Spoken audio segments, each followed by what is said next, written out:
law, and we are going to study Pharmaceutical Jurisprudence, Chapter 1, Drug and Cosmetic Act 1940 and Rules 1945.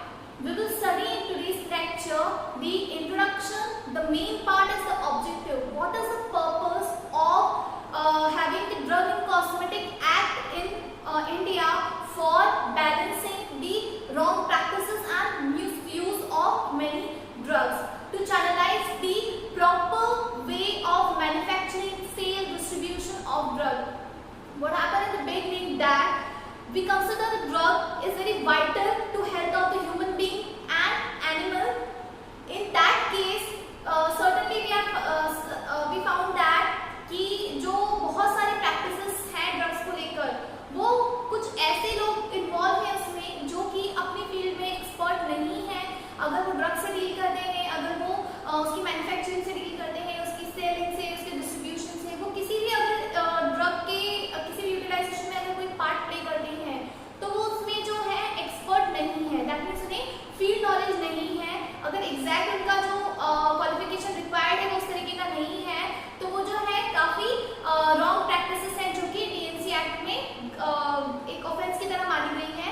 तो हमें किस तरीके की जो है करेक्ट प्रैक्टिसेस यूज करना चाहिए, किस तरीके की जो है रेगुलेशंस फॉलो करने चाहिए, और सबसे इम्पोर्टेंट कि ड्रग्स के क्लासिफिकेशन किस तरीके से किए गए हैं. कौन सी क्लास के ड्रग्स हैं जो कि नॉर्मली आपको इजीली काफ़ी कम लायबिलिटी के साथ जो है यूज करने में, मैन्युफैक्चर करने में, सेल करने में आसान रहती है, और कुछ ऐसी ड्रग्स जो एक प्रॉपर शेड्यूल के अंदर इसीलिए रखी गई है ताकि उसका जो है कोई भी मिसयूज ना हो.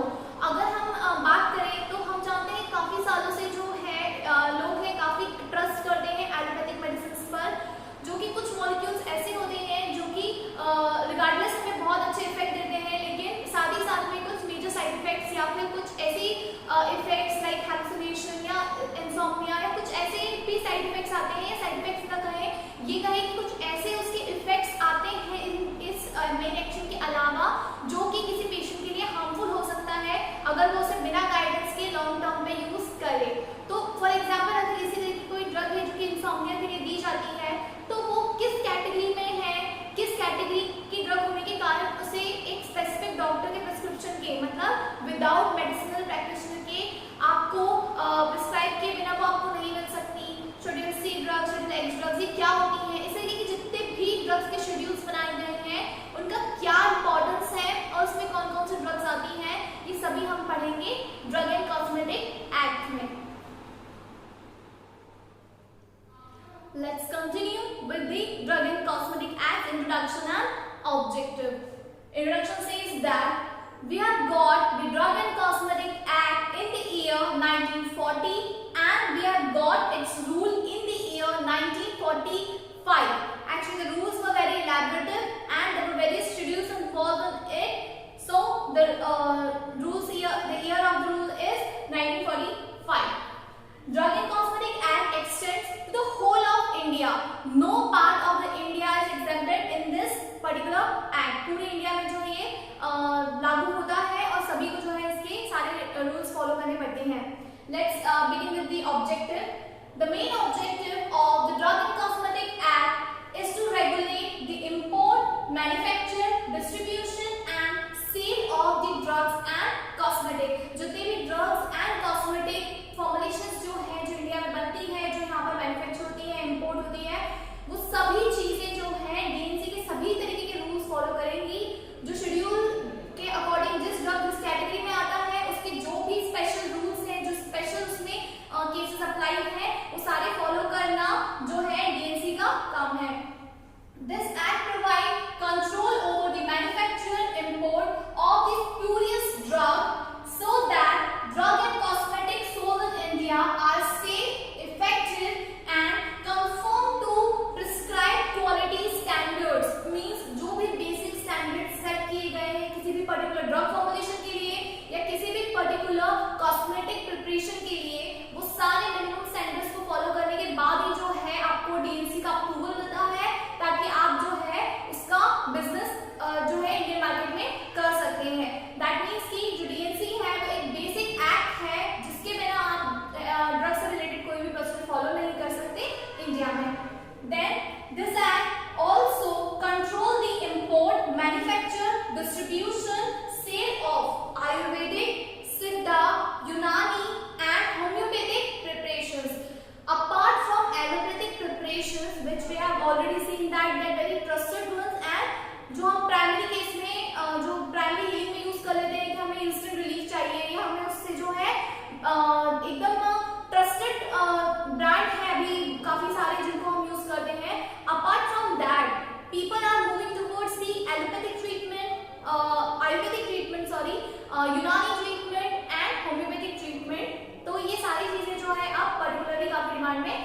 गई हैं। इनके ऊपर भी, इनकी ड्रग्स के ऊपर भी, इनकी मैन्युफैक्चरिंग और बाकी सभी तरीके की जो इनकी यूटिलाइजेशन है उन पर भी जो है डीएमसी एक्ट लागू होता है।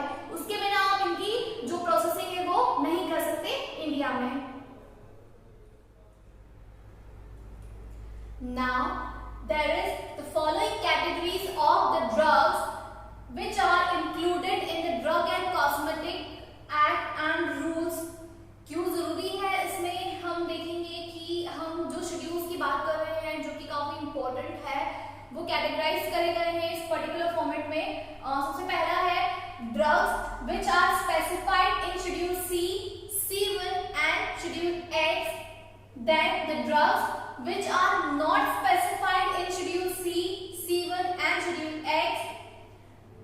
Thirdly, the drugs which are specified in the schedule C, C1 and excluding the drugs which are specified in schedule X। सिर्फ schedule X की drugs को उसमें छोड़ दिया गया है, सिर्फ C और C1 को जो है कंसिडर करा है।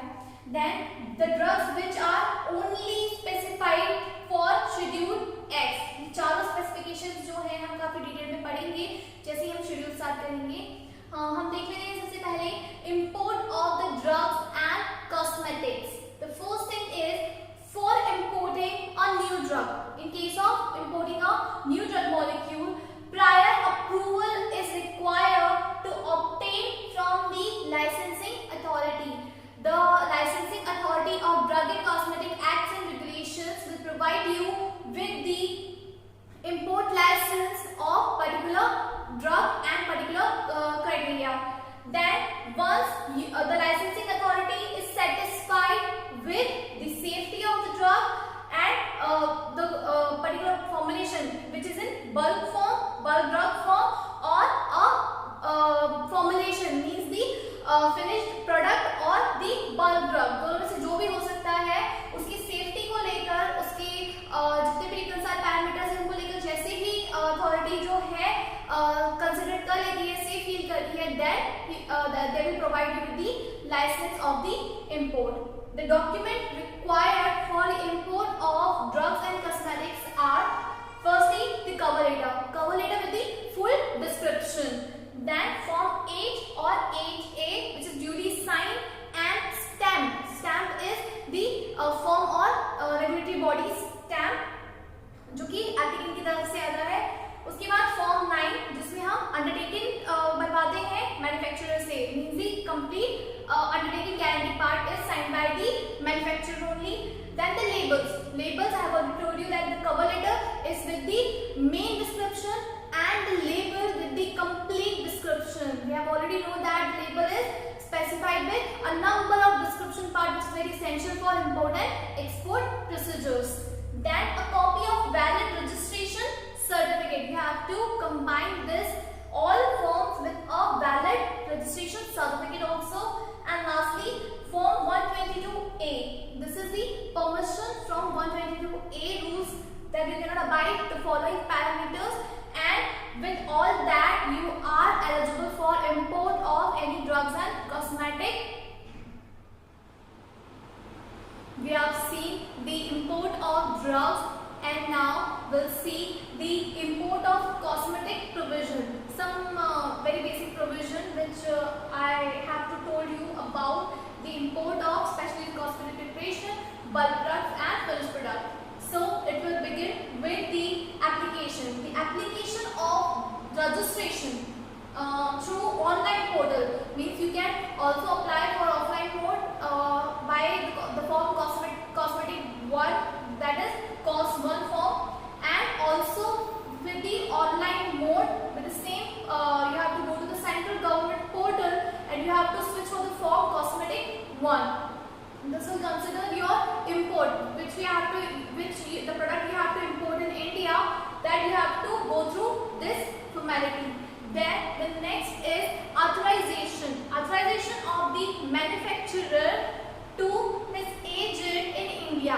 That means if you are somewhere in other country and want to import something, some product to India related to cosmetic, you have to confirm your agent. Agent means the person who are dealing through your products in India. You have to make